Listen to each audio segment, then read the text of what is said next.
Hello दोस्तों, स्वागत है आपका हमारे चैनल पे। और आज का हमारा टॉपिक है भारतीय संविधान के आधारभूत मूल्य, यानी कि बेसिक वैल्यूज ऑफ कॉन्स्टिट्यूशन। तो चलिए स्टार्ट करते हैं हमारा आज का टॉपिक। जैसा कि हम सभी जानते हैं, हमारा कॉन्स्टिट्यूशन सभी के लिए बना है, सभी को एक नज़र से देखता है, किसी भी जातिवाद मतलब किसी भी इसको भेदभाव नहीं करता, सभी के लिए कॉन्स्टिट्यूशन एक है। भारतीय संविधान सभी नागरिकों के कल्याण एवं सत्य विकास का आश्वासन देता है। संविधान निर्माण के लिए गठित संविधान सभा में व्यापक विचार विमर्श के पश्चात कई आधारभूत मूल्य निर्धारित किए गए हैं। इनकी झलक हमें प्रस्तावना में दिखाई पड़ती है। ये प्रस्तावना एक नया वर्ड है। प्रस्तावना क्या है, चलिए प्रस्तावना के बारे में जानते हैं। प्रस्तावना को संविधान का सार माना जाता है। ये संविधान के लक्ष्य एवं आधारभूत मूल्यों को स्पष्ट करती है। प्रस्तावना के इंग्लिश में हम प्रेम्बल कहते हैं। Preamble is considered to the essence of the constitution. It explains the goal and basic values of the constitution. In simple आप कह सकते हैं, preamble is an introductory statement of basic values of a constitution. It contain the philosophy on which entire constitution is based. Now coming to the components of preamble, यानी कि preamble में कहा क्या गया है, तो चलिए जानते हैं। इसमें कहा गया है कि हम भारत के लोग भारत को एक संपूर्ण प्रभुत्व संपन्न समाजवादी पथ निरपेक्ष लोकतांत्रिक गणराज्य बनाने के लिए तथा उसके समस्त नागरिक को सामाजिक आर्थिक और राजनीतिक न्याय विचार अभिव्यक्ति विश्वास धर्म और उपासना की स्वतंत्रता प्रतिष्ठा और अवसर की क्षमता प्राप्त कराने के लिए तथा उन सब में व्यक्ति की गरिमा और राष्ट्र की एकता एवं अखंडता सुनिश्चित कराने वाली बंधुता बढ़ाने के लिए दृढ़ संकल्प लेती है। ये सारी चीज़ हमारे प्रस्तावना में संग्रहित किए गए हैं और ये सारा चीज़ हमारे कॉन्स्टिट्यूशन का सार भी है। प्रस्तावना को 26 नवंबर 1949 में अपनाया गया था। याद करने वाली चीज़ यह है कि प्रस्तावना में पथ निरपेक्ष समाजवादी तथा अखंडता शब्द 1976 में 42 संविधान संशोधन के द्वारा जोड़ा गया था। प्रस्तावना में जो मूल निर्धारित किए गए हैं, चलिए उनके बारे में जानते हैं। पहला है संप्रभुता, यानी कि हम इसे इंग्लिश में कहते हैं सॉवरेन। संप्रभुता का अर्थ है राज्य का स्वतंत्र अधिकार जो किसी अन्य राज्य या बाहरी शक्ति के नियंत्रण के अधीन नहीं है, यानी कि सेल्फ रिलायंस है, सेल्फ सफिशिएंट है, इसे किसी की इजाज़त लेने की ज़रूरत नहीं है। इसका प्रयोग हमारे संविधान के प्रस्तावना में किया गया, यानी कि शब्द का हमारे संविधान के प्रस्तावना में किया गया है। इसका तात्पर्य यह है कि भारत के आंतरिक तथा विदेशिक मामलों में भारत सरकार सार्वभौम तथा स्वतंत्र है, यानी भारत का अपना स्वतंत्र अधिकार है और ये किसी अन्य बाहरी शक्ति का प्रभाव नहीं डाल सकती, यानी किसी की इजाज़त लेने की ज़रूरत नहीं है। देश में विधायिका के पास ऐसे कानून बनाने की शक्ति है जो कुछ सीमाओं के अधीन है। और 15 अगस्त 1947 को भारत को संप्रभु राष्ट्र बना था। अब हम आते हैं पॉइंट नंबर 2, यानी कि समाजवाद पे। समाजवाद से हमारा तात्पर्य यह है कि बिना किसी भेदभाव समाज के सभी सदस्यों के हित के कार्य करना, सभी को साथ ले जाते हुए सबका कल्याण करना। प्रस्तावना का यह उद्देश्य स्पष्ट करता है कि समाज में आय तथा जीवन यापन के लिए सभी लोगों को एक साथ आगे ले जाना चाहिए। समाज में गरीबी तथा अमीरी के फासले को कम किया कैसे जाए, इन लक्ष्यों को लोकतांत्रिक क्षमता तथा अहिंसा के माध्यम से कम किया जाए।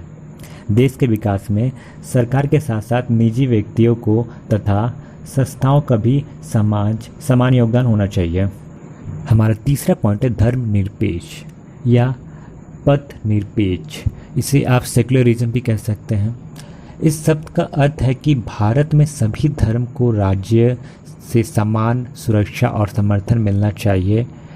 इसे 42 संविधान संशोधन 1976 द्वारा प्रस्तावना में शामिल किया गया था। भारत का संविधान किसी धर्म या पथ विशेष को प्रोत्साहन नहीं देता और ना ही किसी धर्म के साथ कठोरता का व्यवहार करता है। धर्म और उपासना की पूर्ण स्वतंत्रता प्रदान करता है। सभी लोगों को अपने अपने देवी देवताओं को अपने अपनी विधि की तरह अपने अपने जो भी उनके प्रोसेस है, जो भी वो विधि यूज करते हैं, वो उस तरीके से पूजा कर सकते हैं, उनसे अर्चना कर सकते हैं। वो जैसा करना चाहे कर सकते हैं, सबको उनका राइट्स है। इन शॉर्ट आप कह सकते हैं कि जो धर्म है वो व्यक्तिगत मामला है, सरकार या कॉन्स्टिट्यूशन उससे कुछ नहीं कर सकता। वो आपका आंतरिक मामला आपके अपनी है। आपको जो धर्म फॉलो करना है, आपको जो भी विधि पसंद, जो भी प्रोसेस पसंद है, आप वो कर सकते हैं। ये आपका अपना मामला, व्यक्तिगत मामला है। पॉइंट नंबर 4, डेमोक्रेटिक यानी कि लोकतांत्रिक। लोकतांत्रिक का तात्पर्य यह है कि राजशक्ति का प्रयोग जनता द्वारा किया जाएगा। हमारे देश में जनता सर्वोच्च है और बहुमत के निर्णय द्वारा शासन संचालित होता है। प्रत्येक 5 वर्ष के अंतराल में लोकसभा तथा विधानसभा के चुनाव होते हैं और जनता द्वारा चुने गए प्रतिनिधि को ही सीट पे या इलेक्शन में सीट पे मिलती है और इन प्रतिनिधियों के माध्यम से ही शासन संचालित होता है। यानी कि सरकार बनाने के लिए जनशक्ति का यानी कि हमारा एक अहम भूमिका होता है। जनता अपने निर्वाचित प्रतिनिधियों के माध्यम से ही सरकार बनाती है। 5th पॉइंट है गणराज्य यानी कि रिपब्लिक।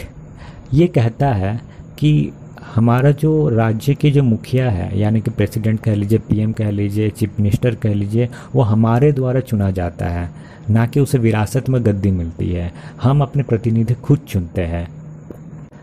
प्रत्येक 5 वर्ष के अंतराल में चुनाव होता है विधानसभा का और लोकसभा का। उन चुनाव में हम खुद अपने प्रतिनिधियों को वोट देते हैं और हमारे वोट के माध्यम से ही हमारे प्रतिनिधि जीतते हैं और प्रतिनिधि के माध्यम से ही जो सरकार बनती है उसी से सरकार भी चलती है। तो इन शॉर्ट आप कह सकते हैं जो हमारे मुखिया होते हैं, हमारे लीडर होते हैं, उन्हें हम खुद चुनते हैं, हमारे वोट के थ्रू ही वो जीतते हैं। यहाँ विरासत में जैसे पहले होता था राजा का बेटा ही राजा बनेगा, वो नहीं है। अब आप जिसे वोट देते हैं वही बनता है, जिसे आप चाहते हैं वही बनता है।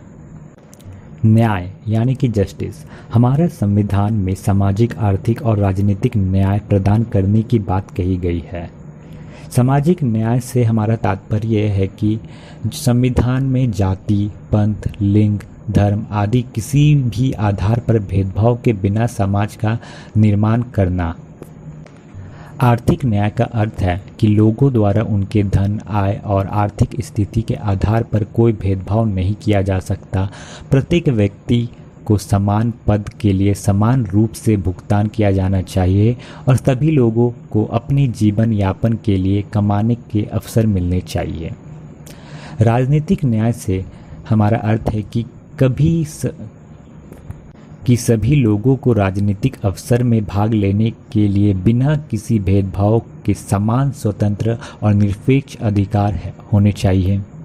राज्य में अभिजातीय वर्ग को कोई विशिष्ट प्राप्त नहीं होगा, यानी कि किसी को स्पेशल ट्रीटमेंट नहीं मिलेगी, सबको इक्वल ट्रीट किया जाएगा, सब एक है in short. Next point is स्वतंत्रता यानी कि लिबर्टी। लिबर्टी शब्द का अर्थ यह है कि लोगों को अपने जीवन का तरीका चुनने, समाज में राजनीतिक विचार और व्यवहार करने की स्वतंत्रता है। स्वतंत्रता का अर्थ कुछ भी करने की स्वतंत्रता नहीं है। व्यक्ति कुछ भी कर सकता है लेकिन कानून के दायरे में रह के। प्रस्तावना में विचार, अभिव्यक्ति, विश्वास, धर्म और उपासना की स्वतंत्रता की बात कही गई है। इसका मतलब यह है कि हर व्यक्ति अपने पसंद के धर्म को मान सकता है, ये उसका व्यक्तिगत है। वो जिससे चाहे अपना भगवान मान सकता है, वो उसका व्यक्तिगत मामला है। समानता यानी कि इक्वालिटी।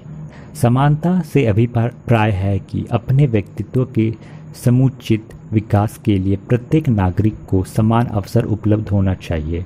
सभी नागरिक केवल अपने क्षमता, गुण और प्रतिभा के अनुसार सभी लोग पद समान और स्थान समान रूप से पाने का हकदार है। सार्वजनिक स्थानों पर प्रवेश सबके लिए सुलभ है। समानता के सिद्धांत के आधार पर छुआछूत को दंडनीय अपराध घोषित किया गया है। इन सिंपल में कहूँ तो समाज के किसी भी वर्ग को या किसी भी वर्ग के पास विशेष अधिकार नहीं होने चाहिए। सभी लोगों को इक्वल ट्रीटमेंट मिलेगी, किसी के साथ भेदभाव नहीं होगा, हर चीज़ के लिए समान अवसर मिलेंगे। कानून सभी के लिए बराबर है, सबके लिए। बंधुत्व, बंधुता या फ्रैटर्निटी। भारतीय में बंधुत्व की भावना को जागृत करना, इस का मेन उद्देश्य है। सभी नागरिकों में बिना किसी भेदभाव के मूल्य अधिकार की जो गारंटी दी गई है और सामाजिक तथा आर्थिक समानता का लक्ष्य प्राप्त करने के लिए जो निर्देश सिद्धांत बनाए गए हैं, उसका उद्देश्य भी बंधुत्व को बढ़ावा देना ही है। सभी लोग मिलजुल के एक साथ भाईचारे की भावना के साथ रहे और अपनी एकता और अपनी गरिमा को और मजबूत करे ही इसका मेन उद्देश्य है। सो दोस्तों, ये था हमारा आज का वीडियो। होपफुली आपको ये वीडियो अच्छा लगा हो। अगर अच्छा लगा हो तो प्लीज़ इसे लाइक, शेयर एंड सब्सक्राइब जरूर कीजिएगा। Thank you for watching. Keep learning.